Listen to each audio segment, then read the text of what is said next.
mga sis ko, sorry. Good morning to all of you. God bless you all and happy Tuesday. At ako ay nandito pa sa aking tindahan sa bahay. Marami tayong Absolute and Nature Spring. So bago tayong na-deliveran guys ng mga Absolute, Cobra and Vitamilk. Meron akong isang case na in-order na Vitamilk. Yan guys, oh. Isa lang yung na-display natin dyan dahil meron tayong pinalamig sa sa chiller. And then mga biscuits dito na side, mga Zesto, and then dito sa taas yung ating tuyo and mga sitcheria. So eto guys ang update sa aking sari-sari store dito sa aking bahay at ilang days na ako dito, 2 days na yata. Nandito ako and si Mr. ang nagbabantay sa meat shop. And then doon guys, marami pa akong trabaho, no? Meron pa akong tatapusin doon na mga gift bag. So dito yung ating canned goods, maraming kulang. Wala na akong ano dyan, Nescafe 25 grams. And then may bumili kagabi, mabuti na lang at na-sale stock natin at yung 50 grams ang binili niya. And then mga dingdong dito, Happy Nuts. And then mga sitcharoon and choco nuts na maliit. So yan yung mga display natin. So ito lang guys sa mga stocks ko dito. Kung ano lang yung mga saleable, yan lang din yung aking dinidisplay. And voice over lang tayo dahil napakaingay ng mga motor na dumadaan dito sa harap ng tindahan ko. Okay, at marami akong Tanduay Select guys. Alam nyo, ang Tanduay Select ay 122 pa rin sa Gaisano. And then ang bagong presyo niya ay ano na, 129 yata, no? And then may Selecta ice cream tayo dito. So ang ganda-ganda ng freezer ko guys. At ito lang ang laman ng ating freezer. Meron din akong ice, no, yellow. And then Cornetto.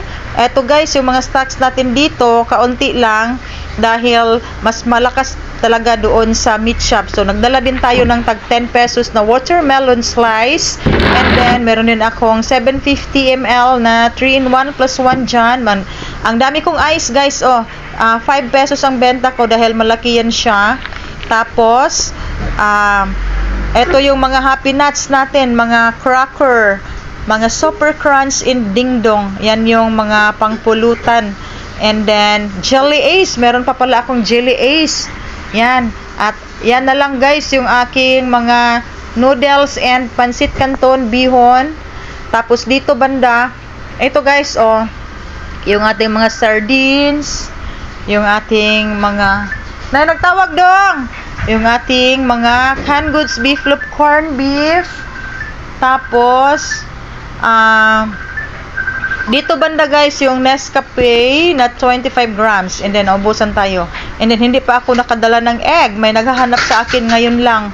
Wala tayong naibibigay na egg. So yan guys yung mga biscuits. May battery tayo, mga Fuji bar. At eto yung aking Cobra na nasa bote. Ha? Okay, dong pagdalag mantika dong og itlog ing na si Papa kay wala na ha. Ayaw kalimti mantika itlog kay wala na. So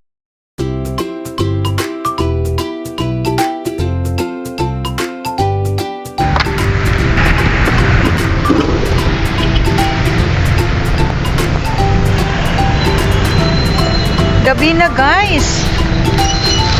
Alas 7 na ng gabi at kami ay nag-pick up ng dressed chicken para bukas. And then meron din tayong Coke.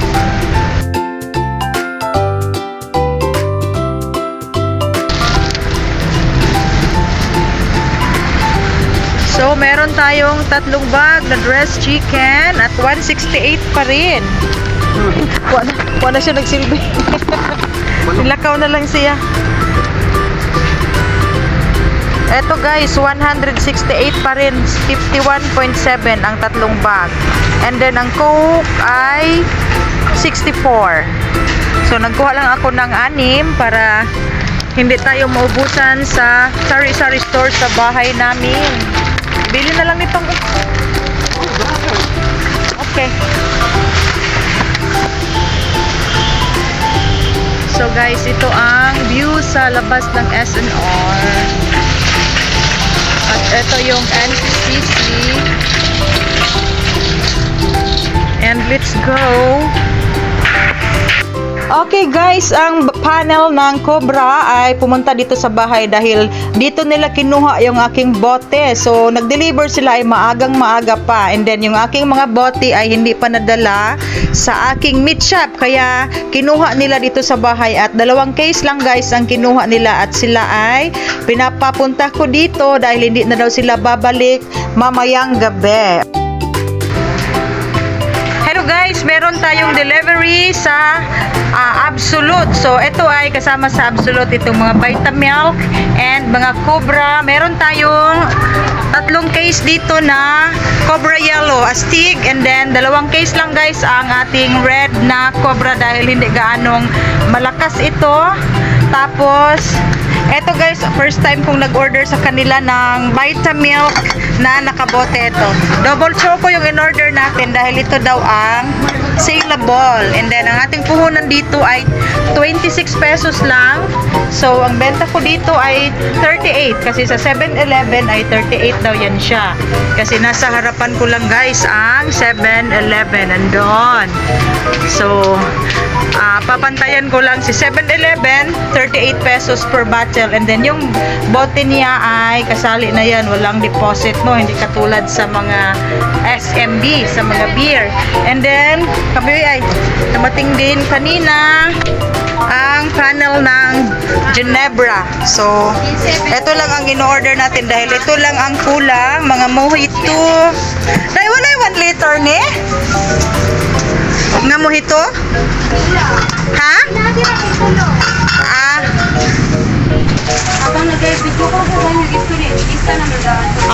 So ito guys ang order ko kanina sa GSM sa Ginebra na panel. So 3 ano lang pangdagdag natin. 3 mojito na 1 liter. Mura lang sa kanila guys, no? Ito ay 120 lang. Pag sa ano 128 na ito sa Lots for Less sa supermarket ang 700 ml na GSM mojito. Ito na ngayon ang saleable dito. Yung pomelo ay hindi gaanong malakas so hindi ako nagdagdag. And then dagdag lang tayo ng 4 na bote na Ginebra na 4 cantos na malaki. Kasi marami pa tayong stocks dito na Ginebra small. Nakakuha tayo ng 1 case sa grocery. Medyo matagal na ito, ilang weeks na.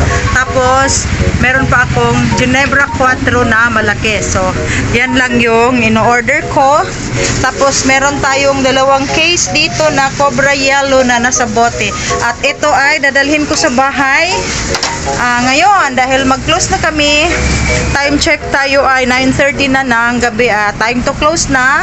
So ito guys, mga Cobra, ito yung malakas sa tindahan. So magdala din ako ng double choco na Vitamilk. Okay. At meron din akong order na mga Nature Spring. Ito na-display na. Pila ka case i-display ni mo, Day? Upat ka case? Upat ka case masulod aning ko na to? Gondola? So, 2 case ang 1 liter. Meron pa dyan, punong-puno dyan. And then, ito. Tapos, ito yung 500. So, meron tayong order na 12 cases sa Nature Spring. So, andun pa. Meron tayong overstock dyan. And then, 6.6 liters ito. Tapos, yung 2 case ay dinala ni Mr. sa bahay and meron din akong order sa Absolute na 2 liters. Yan guys, 2 liters, 6 ang laman niya. So, ito ay dadalhin sa bahay dahil bawal ang Absolute dito dahil ako ay exclusive sa Nature Spring. So, meron naman akong naidagdag na 12 cases na order. So, ito yung resibo niya guys. Sa Nature Spring, ito yung ating resibo. Meron na akong 38 boxes. So, meron akong 12 ngayon. 12 boxes. So, magiging 50 boxes na. Pag aabot ito ng 100 cases ay meron na akong free na 10 case. So, ito yung ating resibo ngayon. Okay guys, ako ay nandito na sa meat shop at ako'y tinatamad at sila lang muna dyan. Ako ay uuwi sa bahay namin. So, andyan yung aking anak na dalaga. Siya yung cashier. Galing kami sa palengke. Namili kami ng mga kuhako rice, chicken wings and kaunting grocery at kami ay gabi nang umuwi. So, uuwi muna ako sa bahay namin at mag-coffee. Total, nandyan naman yung aking anak at ako'y tinatamad magbabantay sa aming tindahan. Si Mr. kanina ang nag-open. So, thank God, ang dami nating customer. Sana mamili silang lahat. Yan guys, may namimili sa tindahan natin. Wow, busy kay Papa, Papaawa pa. So yun guys ang ating tindahan. Actual selling yan guys ha. Okay.